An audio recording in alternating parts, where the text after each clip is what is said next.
be that guy, or the young quarterback trying to prove Cleveland's future might already be in the room. And that is why this power ranking is not just disrespect. It is a warning.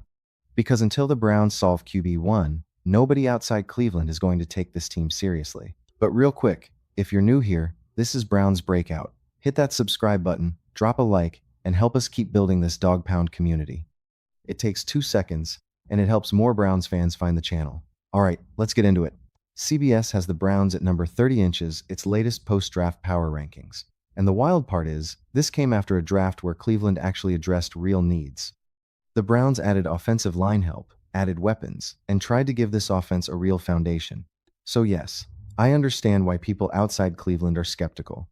The Browns are coming off a rough season. The quarterback room is complicated. Deshaun Watson has not been available enough. Shader Sanders showed flashes, but he has not fully proven he is the long-term answer. Dylan Gabriel is still in the room. Taylon Green was added too.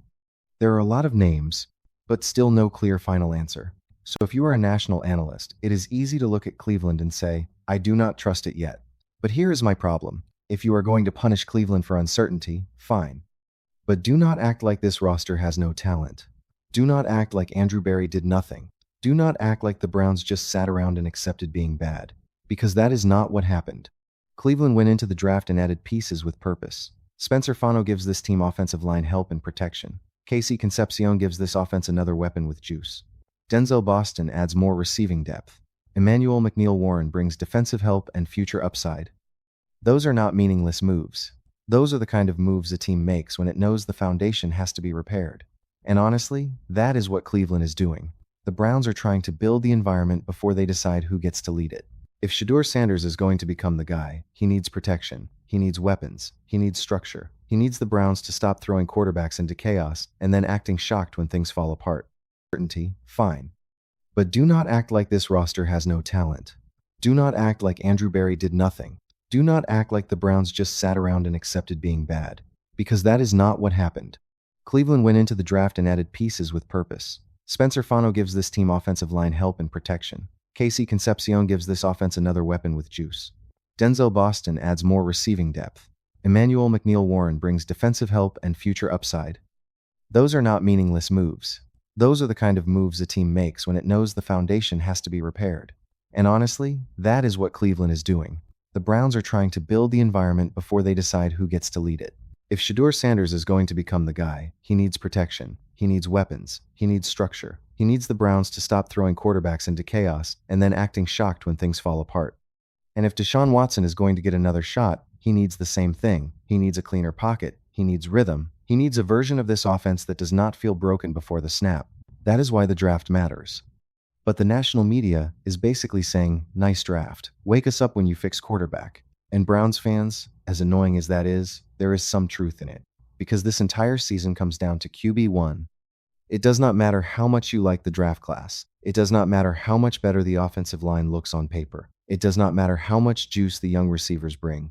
If the Browns do not get the quarterback decision right, all of it gets dragged down. That is why this ranking stings.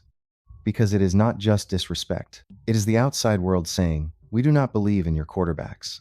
And that brings us right back to Watson and Shadur. Reports have said Watson is currently leading the Browns quarterback competition, but Todd Monken has not officially named a starter. And that is the key. Watson may have the edge. But edge does not mean finished. Watson may be the veteran, but veteran does not mean guaranteed. Watson may have the contract, but contracts do not win AFC North games. If Watson wins this job, he has to win it because he is the best quarterback in the building right now. Not because of the money, not because of the trade, not because of what he did years ago. He has to earn it today. And that is why the pressure on Watson is massive. Every practice matters. Every throw matters. Every sign of health matters. Every time he steps on the field, people are asking the same question. Is he back? Can he still move? Can he still command an offense? Can he still be the quarterback Cleveland thought it was getting? Because if the answer is yes, then suddenly this number 30 ranking starts to look ridiculous. If Watson is healthy and sharp, if he gives this offense stability, if he protects the football and gets the ball out on time, the Browns are not the 30th best team in football. Not with this defense. Not with this offensive line investment. Not with the talent they still have. But if Watson is not that guy anymore, then the Browns have a problem. And that is where Shader Sanders becomes the most interesting player in the building. Because Shador represents something Cleveland has been chasing forever. Hope, not guaranteed success, not a perfect quarterback, not a finished product. Hope. He gives fans something new to believe in. He brings confidence. He brings swagger. He brings attention. And whether people like it or not, he makes this quarterback room feel alive. But Shador cannot win the job because fans want him to. He cannot win it because his name is exciting. He cannot win it because people are tired of Watson. He has to win it because he is ready. Can he run Todd Monken's offense cleanly? Can he read defenses fast enough? Can he protect the football? Can he command the huddle? Can he walk into Baltimore, Cincinnati, and Pittsburgh and not blink? That is the standard. And if he shows that this summer, then this quarterback battle can flip. Because Monken has not closed the door. That matters. If the Browns wanted to end this conversation, they could. They could say Watson is QB1 and move on. But they have not done that. And as long as the door is open, Shador Sanders has a chance. That is why this power ranking might actually help Cleveland. Because sometimes disrespect creates pressure. And pressure reveals the truth. If the Browns are tired of being ranked near the bottom, prove it. If Watson is tired of people doubting him, prove it. If Shador believes he is the future, prove it. If Andrew Berry believes he built a better roster, prove it. Because the AFC North does not care about excuses. Baltimore does not care that Cleveland had a strong draft. Cincinnati does not care that the Browns added young weapons. Pittsburgh does not care that fans are excited about Shador. This division only cares about results. And right now, the national media does not believe Cleveland has the quarterback to produce those results. That is the entire story. Number 30 is not really about Spencer Fano. It is not really about Casey Concepcion. It is not really about the defense. It is about quarterback. It is about whether the Browns are still trapped between the past and the future. Watson is the past, Cleveland is still trying to fix. Shador is the future Cleveland might be tempted to accelerate. And Todd Monken is the person who has to choose reality over emotion. That is not easy. If Watson starts, Shador fans will say the Browns are forcing the contract. If Shador starts, Watson supporters will say Cleveland rushed the young guy. But that is what real competition looks like. Uncomfortable, pressure-packed, honest. And that is what the Browns need. Because comfort has not solved this quarterback problem. Big names have not solved it. Big contracts have not solved it. Hope alone has not solved it. The only thing that can solve it now is honest evaluation. Who is the best quarterback for Todd Monken's offense?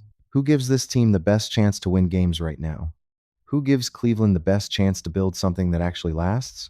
Until the Browns answer that, rankings like this will keep happening. People will keep doubting. Analysts will keep burying Cleveland. And fans will keep asking why nobody respects the Browns. Well, this is why. Because respect in the NFL starts at quarterback.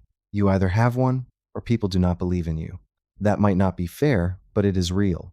So let me bring this all together.